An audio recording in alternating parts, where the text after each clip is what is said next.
I'm really excited about this topic, like I said, for personal reasons and also because of the conversations I'm having with business owners, um, particularly those who are right now who are on the grind. You know, what really led me to this topic was a conversation I actually had with a business owner the day I broached the subject with you. Then I had a follow-up discussion with them. And that was the fact that she was feeling down and out. She was feeling in the dumps because she was conversing with other business owners where, let's just be transparent, the pandemic didn't impact them the same way, right? She had experienced a couple losses indirectly, fortunately. But nevertheless, I mean, it still hurts the same when people lose their lives as a result of this. And because of the dramatic impact that it made in her business, she, I guess I can share this. She operates a dance studio. So, and Yeah. she had gone through some significant trials and tribulations to get that dance studio off the ground. And so basically, this was just like another challenge to overcome after all the other challenges she had overcome. And we were having a conversation about how she's talking to some of the other entrepreneurs she knows, and they're basically running themselves into the ground with all this different admin, right? Creating content, sending emails, posting content, making phone calls. All this stuff felt very familiar to me. And historically, I can recall a time where I hired someone almost 20 years ago. Wow, it was amazing. And I remember the nirvana, how great it felt. Like the nervousness was, okay, I'm paying this person more money than people who work at Starbucks on almost a weekly basis than they earn every 3 weeks or to a month. And I need to know that there's going to be an ROI here. So it was a lot of nervousness, right? Set that money aside in the budget. But at the same time, I had reached a point where the pain was too great, where I couldn't sustain the amount of activity to keep my business going and wearing all these different hats. And I remember it took a week to train her. It took a week to let her see what my systems were. But once that was installed, oh my goodness, my productivity shot through the roof. And of course, today, and especially given the conditions on the ground right now, I got to imagine the virtual assistant industry is either booming or going through some challenges. And I know this is more your expertise than mine, right? I'm like the end consumer thinking about the virtual assistant industry, but I know you understand it a great deal more than the average Joe. So I'm curious to know what your thoughts are in terms of what's going on with the industry, what's exciting about it, what challenges are there, and of course, you have a million questions about it too. Yeah, well, I would say, I don't know if right now in the pandemic it's booming per se, but I will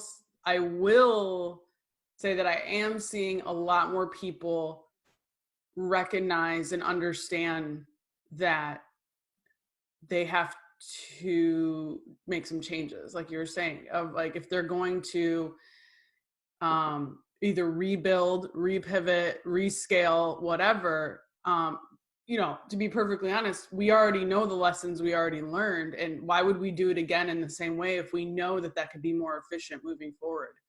So I see a lot more people understanding the value and the need to have a virtual assistant in some sort of capacity. I see a lot of discussion online all the time of like, you got to if you can stay in your zone of genius and delegate the rest, that you will do your best work. And that's completely true. I guess what happens is we, especially when we build our businesses like this, they're our baby, they're everything, right? The nervousness that comes around with hiring something is we're entrusting someone else with our business, right? So there's fear with that, but then also it's not wanting to have to keep finding the right fit, right? Of like, how do I know what I need? How do I know who's going to be the right fit? And then some people, just to be honest, have never managed any individual before. And it's not to say that you're trying to create this giant, empire of a team or whatever, but not knowing how to properly delegate work and manage that individual so that your life is still easier because it can flip around, right? If you micromanage these people, then now you've just created more work for yourself. Yep. I am seeing more and more people dive into becoming virtual assistants, especially right now. In fact, I've seen several teachers whose school year got ended very quickly and things like that realize that they just, this was, I think this instance was for some teachers the straw that broke the camel's back, where if they're in a school system or something that is not supportive of them and what they're trying to do, they're like, I'm done, which is, unfortunate. But I see a lot of teachers become virtual assistants. I see a lot of people who know they want to work for themselves, that they want to be entrepreneurs in their own right, and if they're not sure where their expertise or talent lies, they know that they could be a great assistant. And to be honest, for many years, even though I didn't market myself as a virtual assistant, I was very much acting as that role for my clients in a marketing capacity, where that's what I was doing. Right. I was the virtual assistant for marketing, so I am also seeing more and more VAs specialize in what their own zone of assisting is, and not just being the person who manages your email inbox or sets appointments, right? Because I think traditionally an assistant was helping with travel dates and your appointment setting and whatever. And in fact, I see less and less of that, because there are so many tools that can digitally do those things for you. And I see more and more assistants helping with content, right? Because they're helping with the things that really eat up a lot of our time, whatever those things may be. Okay. So these are some of the things I think about, and I know many of my peers think about, right, when it comes to hiring a virtual assistant. And you're right, not only are you giving up a lot of, I guess, I wouldn't say agency, because it's not a virtual assistant, I know, is not going to come into your business, my business, or anyone else's business. They're not going to build your business for you. Right. Like, you still have to give them instructions. You still have to tell them what to do. You still have to make sure that they're following the systems or protocols you have in place, right? But it's still a little nerve-wracking, right? When you're accustomed to doing everything, and you've been grinding, for over, let's say, 900 days, and you've perfected things, right? And perfected your platforms. You can get things done so efficiently. You bring someone else in, and the reality matter is they may not be as effective at you as some of these things, right? But you got to wrap your mind around the fact that even with them not being as effective, they're buying your time, right? They can buy 2-3 hours. I know what 2-3 hours, 4 hours of my day is worth. Oh my goodness, what I could accomplish for extra 3 to 4 hours a day, it would be incredible. But the other thing too is this, right? You're also giving them keys to the kingdom. You're giving them passwords, right. Access codes. I look at my email and it's like, man, there's some stuff in there that I just don't want anyone to have access to, right? Someone starts messing around with your website, somebody starts messing around and changing passwords, or if they know the passwords to your social media. I know a lot of business owners that makes them nervous, right? Particularly if they're thinking about the exit plan, like what happens when I no longer need this person, or if the relationship goes south, right? I know for individuals who may have experienced situations like that, that's got to be scary. How do you think you navigate that, or what processes are in place in terms of the industry, even your personal experience, to assuage people's concerns about that? Well, I know, especially in the social media space, there are third-party like social media schedulers or content planners that will allow you to share. They share like a different password. It's your password, then there's another, then they create like another password, and that's how that person gets into it. So like they don't ever really know. Or I see a lot more platforms allowing you to create users and individuals with their own login and their own access where you can lock them out if needed be after that time. So it's not like and you can really, I just think about Facebook. There's like 4 or 5 different levels of, if you're managing someone's page or group, what you could be. You don't just have to be an admin, right? You could be the editor, right? And things like that. So I see the same thing with managing websites with Squarespace. I think with Squarespace, there's like 10 different levels of what you can bring someone on to have certain controls of with your page. But with that, being able to, the password and whatnot, that's why you're going to have to properly know who you're hiring, right? If you have I think that some of the best VAs, it's not necessarily that they have to be seasoned in virtual assisting, right? I think a lot of people, that's still a newer area where we think our assistant has to like live next to us in a desk, kind of thing. But they might be great at that task, but just understanding people as a whole of, their trustworthiness. Do they have recommendations in that capacity?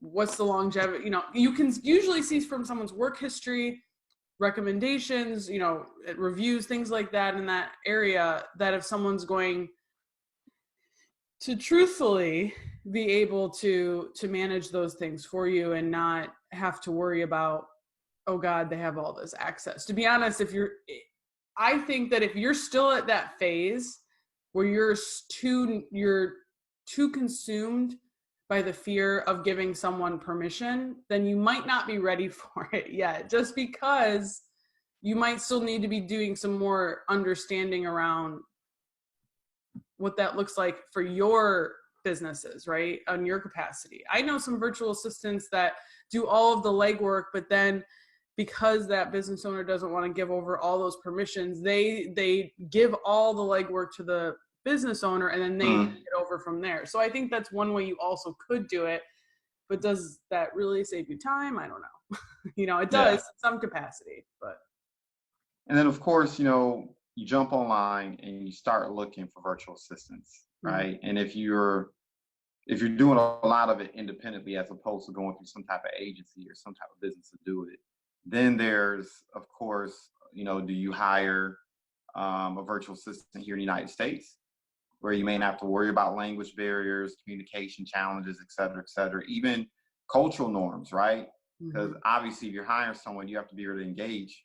And the better your communication, the more effective you're going to be, regardless of, what functions you need done in your business, versus dealing with the less expensive option, right? Which is working with somebody in the Philippines or working with someone overseas, period, where you can stretch your dollar longer, right? So I'm jumping online and I'm looking at that. I'm like, pay someone $300 to $400 to $500 a month. What you would have to pay someone $500 a week to do here in the United States. Yeah. I think that you really have to be mindful of how many times do you want to hire someone, right? You really got to think past just this immediate need of needing a virtual assistant and think, what's going to be the next level? What's going to be the next step? What am I going to need next or want next to scale? And does hiring this person make sense to do that? Right? If you're planning on needing someone by your side down the line who can travel, who can be accessible, whatever, then hiring that person in the Philippines may not, yes, that might be a cost-effective solution now, but it may not be a cost-effective solution down the line, and now you got to start this process over again. That being said, some of the best virtual assistants I know do not live in the United States, and they do some of the best work I've seen, and they have the most structure around what their processes are. They're very clear, they're efficient. I think it's an amazing opportunity that you have where you're not limited by the scope of where you are to have someone get something done. But you do need to be mindful of what your goals are and what you're trying to scale into, to see if that's going to make sense, not just from a financial standpoint, but from a realistic standpoint of human beings, Right. Yeah. I mean, as I'm listening to you, I'm thinking about, are you hiring someone to perform a task or to perform a role? Mm-hmm. Right. And those are two different things. And if you're thinking long term, obviously what you want to do is you want to hire someone or bring someone on to fulfill a role, not just that task. There's a reason why that task built up. There's a reason why there's a backlog. As I'm thinking right now of a huge backlog I have in a particular issue in one of my businesses, I'm like, man, I could have hired someone to prevent that from happening, period. Mm-hmm. Right? To streamline some of the daily activities I have to make sure transpire, but I may not necessarily need to be involved in, right? Focus on your area of strength. So that's interesting. I mean, when you think about it from that standpoint. Well, the other thing is too, is also considering, as I kind of mentioned, there are virtual assistants that may not, I guess, call themselves that in that capacity, but that's what they do in their specialty area, right? I would think a social media manager is a virtual assistant for your social media, right? Yep. There might be different terms and things they're using. If I think about one of my clients that I have, I'm managing and publishing content for his email and social media, but I partner with his graphic designer who puts all my graphic design work together. I partner with his videographer who gets me all the video. I'm not having to create the content. They do it for me. We're like a team of virtual assistants, essentially, that are able to execute it out, but none of us have that title, Right. So it's also understanding that when you're looking for a virtual assistant, being very clear of what tasks are you wanting to get done, and there might be someone better suited for that who doesn't give them that title of VA. Right. And then, of course, the question, at least, you already know where my mind goes. I start thinking technically, right? Mm-hmm. So you onboard this person. So obviously you have them sign a non-circumvent. You have them sign a confidentiality agreement. Obviously, there's some type of contract that you have in place. And I would think ideally, and like I said before, I know this is like your area of expertise above and beyond mine, but I would like to think ideally you need to have some type of MOU, right? Some type of written documentation, memorandum of understanding, like this is what the project is or the role is, this is what my expectations are. And ideally, I guess they would send that MOU to you as well, so you can come to an agreement and sign off and, have some type of grounding, if you will, like, I don't know, a lay of the land in terms of this is how we're going to communicate, this is how we're going to operate, these are the times in which we're going to communicate, these are the tasks I need done and I expect done, these are, this is like the standard that I want to set here. And then it's up to that person to accept it, right? Yeah. Yeah, absolutely. I think that, you got to kind of approach this as if you were hiring on a web designer for a new big web project. If you're hiring on, right. It's the same, you need the same precautions and things in place, and established VAs, established virtual assistants who this is what they do, and maybe they do it in a wider capacity. Most of them have even their own system set up this way of like, here's what I'm willing to do for you, and, right. It's more common now. I see that like VAs have their own websites, their own purchasing, like you pay their invoice through their PayPal thing, that kind of thing. It's a lot like that's their business. So they've set it up in that same respect. So yeah, absolutely. I think that the easiest way to get clear on understanding what is in that scope and what you need is, and some people might not agree, but is being in the thick of it a little bit for a while yourself, right? Some people I also see are too quick to hire a VA because they're like, I just want an assistant now. I know that I'm going to need that. But to be honest, if you don't get in the thick of a little bit for yourself to really understand how you want it done, it's going to be hard for you to articulate how you want it done to someone else. Right. Right. I almost look at it as akin to what my goal is right now, presently, right? Mm-hmm. Which is to literally have a 10x approach to productivity and activity right now, right? Because of course I'm looking to build momentum. So when particularly the quarantine ends, I take off like a rocket as opposed to still sitting at the finish line tying my shoes, right? And I almost feel like you have to do that before you hire someone. Matter of fact, that was my experience for when I did the couple times I have hired individuals over the years.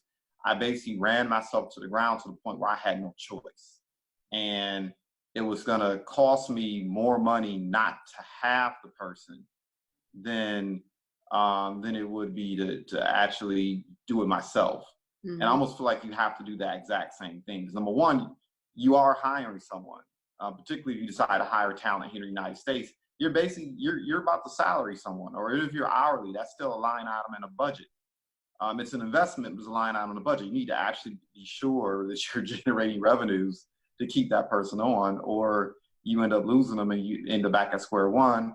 And then number two, like you said before, I mean, you have to understand the processes. You have to understand the things that you need.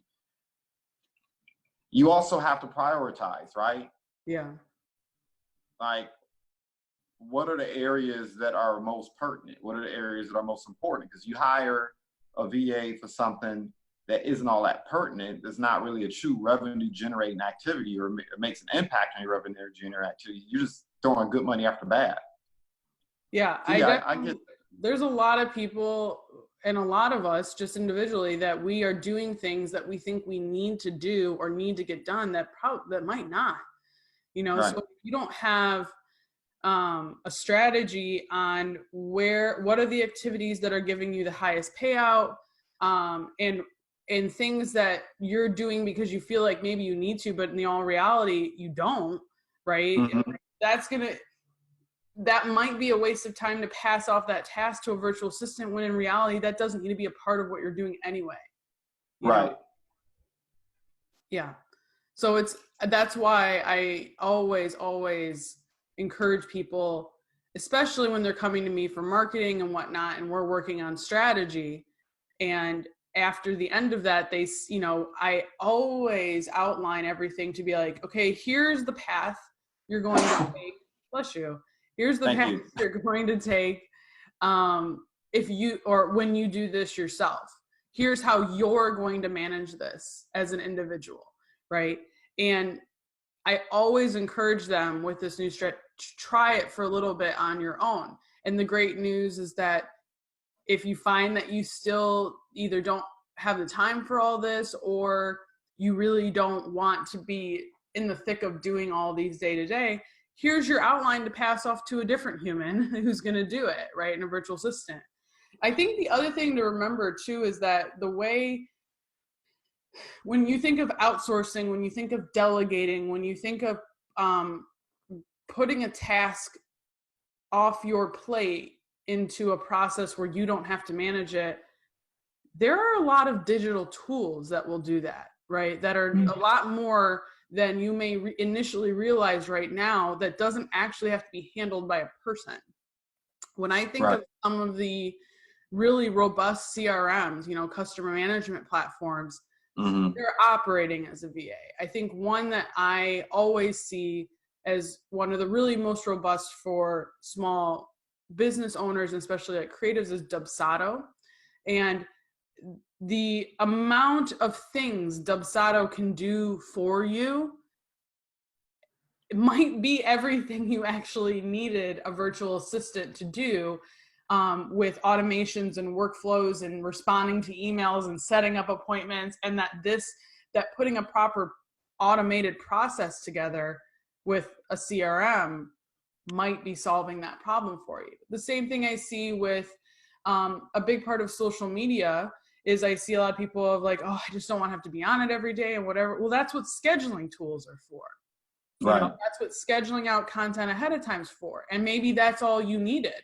You just needed the platform for you to schedule out the content ahead of time. So getting additional help to systemize your business, while I love that virtual assistants are available. Sometimes a virtual assistant is just another computer, another process, another software that does that for you too, and could be more cost effective if you're in a position where you're just like, I just can't hire a person right now.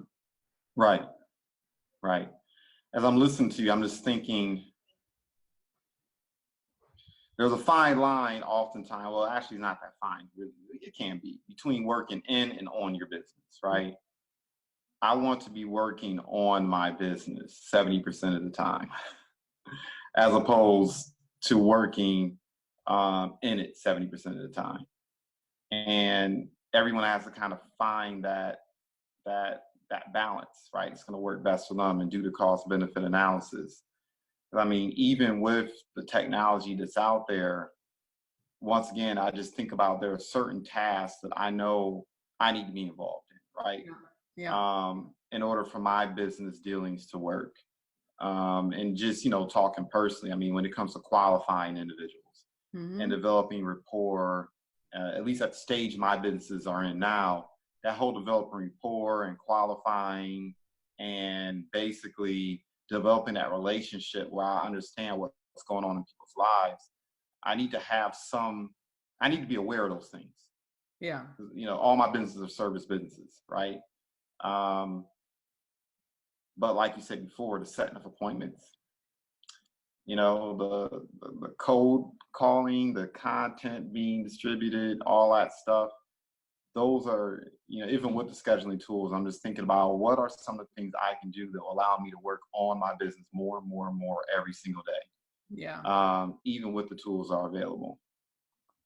So I guess the question I would pose is when someone is seeking out your services, right? Because to an extent, you have operated as a virtual assistant for people in terms of digital marketing, right? What are some of the biggest mistakes you think people make when they approach you? What are the errors in judgment? Yeah, they don't even know what they want. They just want, one thing I see a lot of people do is they just want to hand off, especially in the social media capacity. They just want to hand it off. They don't want to be bothered with it.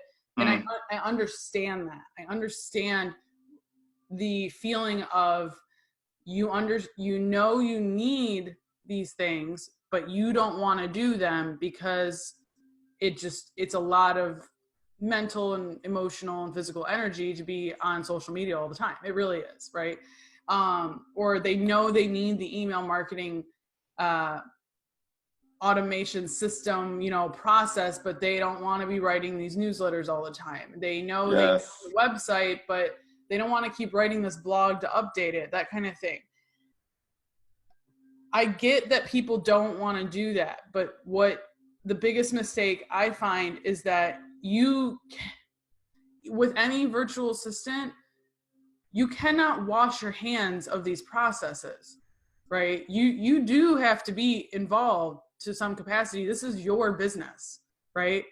No assistant, I don't care how amazing they are, is going to be the expert of your specific business, right? And if you decide to just pass off this task, let that individual take the reins, you entrust them with every decision that they make, which is great to some capacity. I love clients that allow me to run with it, but I don't enjoy clients that also want me to think of all of the ideas that they are the experts of, right? Yeah. I know what's best to get your content out there and distribute it in a way where it's going to really resonate with people and get the biggest bang for your buck, right? But I'm not the real estate expert. I'm not the photographer. I'm not the wedding planner.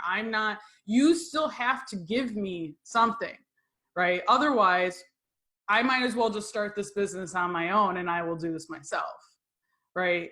So I think you have to be in the thick of what you're doing a little bit. You have to understand what parts and processes are really, really necessary for your business to run. And you have to also look at this person as a partner in what you're doing, and that the content or the quality of what is going to happen with that virtual assistant is how much you're willing to give in terms of structure, in terms of ideas, in terms of support.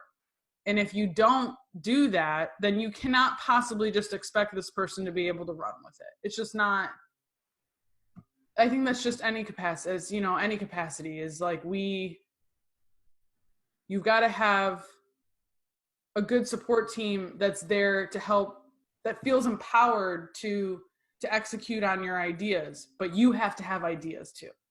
You can't decide you're done with the ideas, right? Because I have this assistant to do it. So if you're like looking for a social media assistant, you don't get to wash your hands of social media, right? Right. That's not how that works. You get someone to help you optimize and schedule things out and do the biggest legwork of it. But you cannot just be like, well, that person knows everything about me and my business, and I'm just going to make them now the expert of it, you know? And there are some people who are virtual assistants for industry specific people, right? For bloggers, for wedding people, for photographers, for whatever, for real estate agents. And that is helpful, but they are still not you. They are still not you, the expert in the way that you are. Yeah. You're basically saying you got to be a good boss. Yeah. Well, and be a good leader. Yeah. And being a good leader is not as easy as everyone thinks it's going to be. It's just not. It does take time and practice to be a good leader too, you know, and understanding that, you know, you have to be involved with that. You have to be involved with all of it, like, and to a certain level. When I think of bosses or whatever, in my time of working in traditional 9-to-5s or corporate, that the best leaders and managers or bosses that I had were people who were willing to get in the thick of it with me a little bit, you know, so that I could do it better. And my worst ones are ones that I never saw and I never heard from and I didn't know anything about. So it's the same capacity for your business. So you mentioned something that caught my attention at the beginning and in the middle, right? With all these technological advances, right? And you have individuals, of course. I mean, I don't know, I just tend to believe that you're going to have two major influences on the virtual assistant industry. The first being business owners who now realize I don't need to have this person in my brick and mortar. I don't need to have this person physically in my space to do this work. And so finding people who can execute virtually and have good communication skills, and assuming you're a good leader, right? You work out your processes and you're able to give direction and do so in a coherent manner, you're going to have a lot of individuals who are going to be looking for folks who are willing to do that type of work, right? So that should create more work for the industry. Yeah. On the flip side of it, because of the technological advances, because of the influx of people who, like you said, like the teachers, right? But just people, period. You have a lot of folks right now who are underemployed. And some of them, I mean, what was the figures? It was something absurd, like 20 million, 30 million people filing for unemployment. Yeah, it's like 25 million. That's crazy. Yeah, well. I mean, seriously, that's crazy.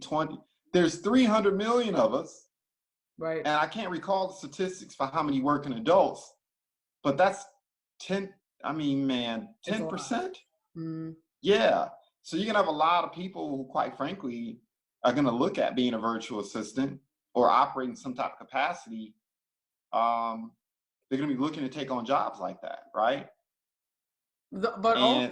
I also think that even for individuals who aren't out of work right now and are working from home, when coming the time to go back to their office, right, or working in that space, there are a lot of people who need that structure of going to an office, going to work sort of thing. But there's a lot of people who are realizing right now they do not, and they don't want it. They don't want the commute. They don't want to they're more productive either at home or they enjoy the balance better. And if a company chooses not to honor that moving forward, I can see a lot of people choosing to not stay in those positions and now looking of like, I can work from home and I really enjoy working from home and I'm going to find another way to work from home. I like it.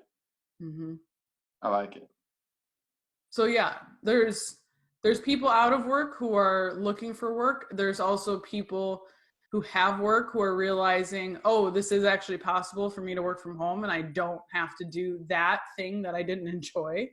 And I see more and more job openings that are not location specific anymore, because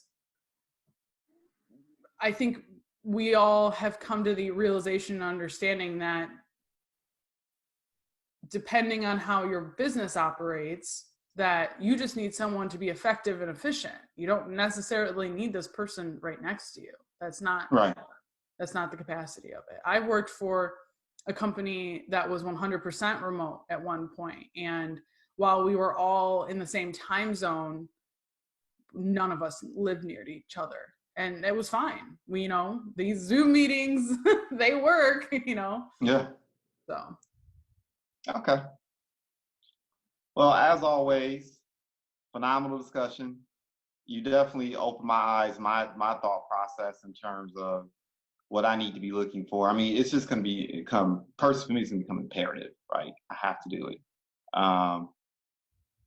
There's only so many dials you can make in a day, so many emails, so many posts before you realize, look, I'm doing too much of this gritty work. It's becoming time suck. And for me, once again, it's just how much. Almost the way I look at it is, if I were to look at what my compensation is, and I would break it down by the hour, how much is 4 hours work to me? Yeah. How much lost revenue? How much am I losing by doing these daily tasks? And maybe I take 50% of those losses and I put it towards a VA or somebody to aid me with this process. And listening to you also gives me a better idea of how to be you got to be a good boss. Yeah, you do. That's what I'm taking from this. You have to be a good boss. You already have to have, which isn't a problem for me, but I guess people who are listening to this, you already have to know, like you said, you have to get your hands dirty already. You need to know the processes, the things that need to transpire. You have to have an acute understanding of the day-to-day tasks that are required to make your business work inside and out before you can even begin to instruct someone to do the work. You got to know it yourself, right? So I'm thinking about that.